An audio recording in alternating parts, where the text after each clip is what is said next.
Definition of toxic. 1. Containing or being poisonous material, especially when capable of causing death or serious debilitation. 2. Exhibiting symptoms of infection or toxicosis, a condition caused by the action of a poison or toxin. 3. Extremely harsh, malicious, or harmful. 4. Relating to or being an asset that has lost so much value that it cannot be sold on the market. Definition of toxic.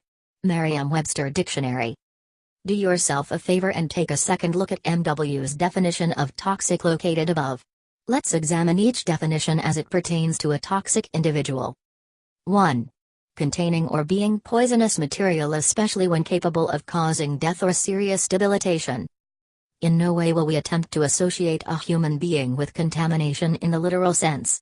A person doesn't contain some biological agent capable of throwing a wrench into society's inner workings. Can a toxic person contribute to a stress-related condition that induces death? In our opinion, absolutely. 2. Exhibiting symptoms of infection or toxicosis, a condition caused by the action of a poison or toxin.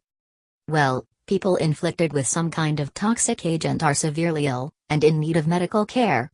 We'll make no attempt to elaborate beyond what was already explained. 3. Extremely harsh, malicious, or harmful. Now we're getting somewhere. Harshness, maliciousness, and harmful intent are all characteristics of someone toxic. More on this deviousness later on. 4. Relating to or being an asset that has lost so much value that it cannot be sold on the market. There is some correlation here. When a toxic person's presence is made known, how difficult is it for them to re-establish a semblance of credibility? How much more difficult is it for them to establish a connection with someone? Something worth pondering. But the rationale underlying MW's definition of toxic is not the purpose of the article. It does provide some meaning in a way, but it's a digression from the main topic.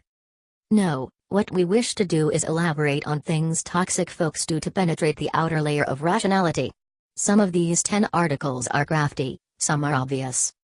Here are 10 things that toxic individuals do to get underneath our skin. 1. They apologize to no one. Expecting a toxic person to apologize is like asking North Korea to embrace diplomacy, completely out of the realm of possibility. They'll construct an elaborate lie before admitting any fault, no matter how obvious. The cool thing is, as rational human beings, we don't require some faulty rationale to move on. We can choose to realize and accept toxic manipulation, an action permitting us to move forward without regret. 2. They make you prove your worthiness. Unsurprisingly, toxic people bear a stark resemblance to the narcissistic. They'll make you choose between something that'll benefit your life, or decide to hang around with them a bit longer. In the event that you choose the former, the dramatic fireworks show will undoubtedly commence. Forget it. Move on. You have one person, and one person only, for which you need to prove something to. 3. They project, not reflect. Projection is nothing more than psychological manipulation. Rather than take ownership of their feelings, they're more likely to blame you as the source. This may be as simple as you've been in a bad mood all day, or your attitude is really bringing me down. Remember, this psychological manipulation has nothing to do with you. It's all about them. It always has been and will continue to be. 4. Manipulation is in their DNA.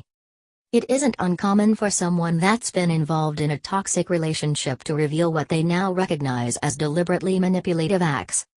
Attribute such realizations to entitlement, lack of self-esteem, or outright selfishness. The chances are that this manipulation is so deeply ingrained that even the most selfless and benevolent among us are unable to appease such outrageous and devious behavior. 5. Their true self is never revealed. One day, the person is loving and attentive, another, they're distant and abusive. That's how they want it to be. That's how they maintain control. Good-hearted people will almost always attempt to understand someone else's problems, and contribute to some kind of solution. The problem is that there is no real problem, and a solution is nothing more than a mirage. 6. They'll ruin the occasion. Have some great news to share? You're better off not involving someone toxic. Did you receive a raise? Plan a vacation? Adjust your schedule to become more available? Toxic people have a way of contorting any positive news into something negative. That's their nature. It sucks. But again, you don't have to participate. 7. Irrelevancy is irrelevant. Solving a problem that involves more than one person requires cohesiveness. Unfortunately, toxic people are utterly incapable of reciprocating what is, to most of us, a natural and fair response. Instead, they'll, once again, deviate from any sense of responsibility while redirecting your attention to an unrelated matter that may, but probably did not, result from your actions. Solving a problem is not important to toxic people. They're more at home creating one of their own. 8. Mannerisms matter all of a sudden. On a related note, toxic people have a way of pointing out any and all acts of division. Sigh at the dinner table? Convey a frustrated tone over the phone? Anticipate and expect a toxic person to, all of a sudden, display a memory of someone with a 160+ IQ. 9. Disparagement. Though you could likely allocate hours, days, droning on about a toxic person's offenses, you don't. Why? Well, because you're a decent human being with a good heart. On the other hand, toxic people refuse to allow such transgressions fall by the wayside. In their disillusioned sense of reality, they'll insist on making any perceived shortcoming a pain point. Why? Well, to get their way, of course. 10. Exaggeration. How we could go on and on about this last one, but we'll desist. Shockingly, toxic people embellish their accomplishments while depreciating anyone else's. It's not about them, so they don't care. The previous sentence may indeed explain human toxicity in the most accurate, concise way possible.